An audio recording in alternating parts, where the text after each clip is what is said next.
नमस्कार दोस्तों। इंग्लिश की फ़ाइल के लिए लेसन प्लान्स आपके लिए लेकर हाजिर हैं। ये लेसन प्लान पहला है जो आप क्लास 6, 7, 8, 9, 10 किसी भी क्लास को पढ़ा सकते हैं। टॉपिक आर्टिकल रहेगा।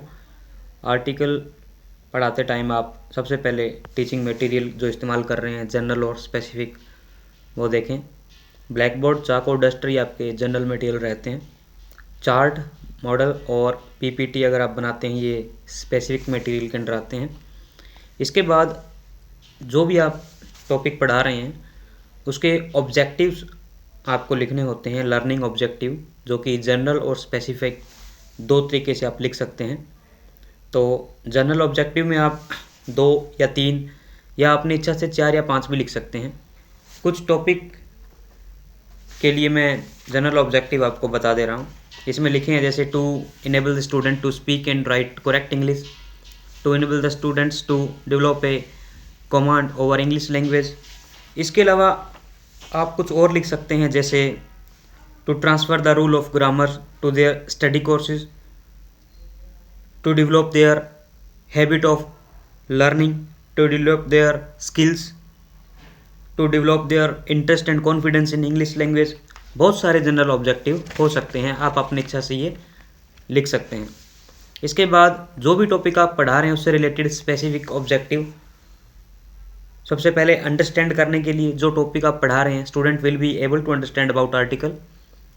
उसके बाद उसको डिफाइन कर सकते हैं बच्चे। Student will be able to differentiate between definite and indefinite article, या बच्चों को जो करवा रहे हैं उसके लिए ऑब्जेक्टिव हो सकता है। और सबसे अंत में आप ये ज़रूर लिखेंगे कि जो भी टॉपिक आपने पढ़ाया है बच्चे उसको डेली लाइफ में यूज़ कर पाएंगे या नहीं। Students will be able to use article in daily life and vocabulary. Topic start करने से पहले आप प्रीवियस नॉलेज टेस्ट बच्चे की ज़रूर करेंगे। प्रीवियस नॉलेज टेस्ट के लिए आप कुछ क्वेश्चन बच्चों से पूछ सकते हैं। कुछ इस तरीके से आप इसको बनाएंगे जैसे serial number, teachers activity, students activity. Serial number में आप लिखेंगे 1, 2, 3, 4 जितने क्वेश्चन आप पूछ रहे हैं। एक्टिविटी में क्वेश्चन जैसे how many vowels are there in English, there are 5 vowels, name all vowels, A, E, I, O, U, how many consonants in English, 21। और लास्ट में व्हाट आर या व्हाट इज़ आर्टिकल्स। आप ये चीज़ें पूछ सकते हैं। बच्चे रिस्पॉन्स देंगे या नहीं वो क्वेश्चन पे डिपेंड करता है या बच्चों की समझ पे डिपेंड करता है। जब भी आप क्वेश्चन पूछ रहे हैं और बच्चों का कोई रिस्पॉन्स नहीं आता तो आप अपने टॉपिक को डिक्लेयर कर सकते हैं। तो डिक्लेयर करने के लिए डिक्लेरेशन ऑफ द टॉपिक ये हेडिंग डालेंगे और बच्चों से कहेंगे dear students today we shall study about article and the use. Presentation आप इस तरीके से देंगे।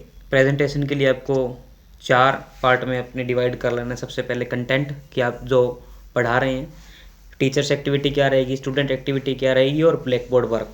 ये प्रेजेंटेशन का मुख्य हिस्सा हो सकते हैं। सबसे पहले जैसे आर्टिकल में वोवल और कॉन्सोनेंट के बारे में टीचर बताता है। An article is a word use to modify a noun, it is use before the noun to show whether it refers to something specific और नॉट। बच्चे ध्यान से सुनेंगे, इसके लिए आप लिखेंगे listen carefully and write down in notebook. या अगर आप कोई क्वेश्चन बच्चों से पूछ रहे हो तो listen carefully and answer the questions. ये चीज़ें आप स्टूडेंट एक्टिविटी में लिख सकते हैं। इसके बाद आपने जैसे टाइप करवाना है तो in English there are 3 article a, an और द। इसके बाद आप ए, एन और द का यूजेस कहाँ कहाँ होता है, कैसे होता है वो बताएंगे। साथ के साथ आप बता देंगे कि डेफिनेट और इनडेफिनेट आर्टिकल कौन कौन से हैं। दी जो डेफिनेट आर्टिकल और इनडेफिनेट में ए और एन। इस तरीके से आप ये मटेरियल है इसमें लिख सकते हैं। साथ के साथ बोर्ड पे जो चीज़ आप करवा रहे हैं वो लिखते रहें जैसे types of article, some example, और बच्चे साथ के साथ इसको अपनी नोटबुक में लिखते रहेंगे। उसके बाद आपने डेफिनेट और इनडेफिनेट आर्टिकल के बारे में बच्चों को बताया। It is used before a noun to indicate that the identity of noun is known to the reader. या फिर आप बता सकते हैं कि दी कुछ स्पेसिफिक ऑब्जेक्ट्स या स्पेसिफिक जो चीज़ें हैं उसके सामने दी का प्रयोग कर सकते हैं जैसे the sun, the moon, the earth. इसके अलावा जो इंडेफिनिट आर्टिकल है ए और एन, उसके बारे में आप बच्चों को बता सकते हैं कि जैसे कोई भी स्पेसिफिक चीज़ जो नहीं है उसके आगे ए और एन का यूज़ किया जाता है। वोवल से पहले एन और वैसे ए का इस्तेमाल आप कर सकते हैं।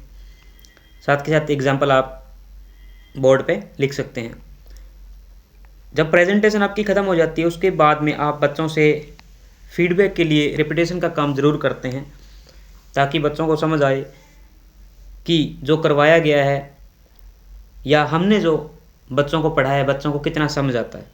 तो कुछ क्वेश्चंस आप पूछेंगे, बच्चे उसका आंसर देंगे, तो साथ के साथ रिपीटेशन वाला काम भी हो जाता है। जैसे व्हाट इज़ आर्टिकल बच्चे डिफाइन करेंगे, what is definite article, give 5 example where we can use article the. और अंत में जब भी आप लेसन प्लान की समाप्ति करते हो तो होमवर्क ज़रूर दें।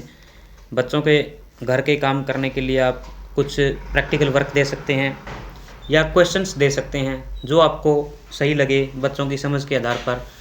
ये डिपेंड इस पे करता है कि आप कौन से क्लास को पढ़ा रहे हो। कक्षा 6 से कक्षा 10 तक आप ये जो पढ़ा रहे हैं, तो छोटी क्लास के लिए छोटे छोटे क्वेश्चंस आप दे सकते हैं, बड़ी क्लास के लिए प्रोजेक्ट वर्क भी दे सकते हैं। तो ये इस तरीके से आप एक लेसन प्लान बना सकते हैं।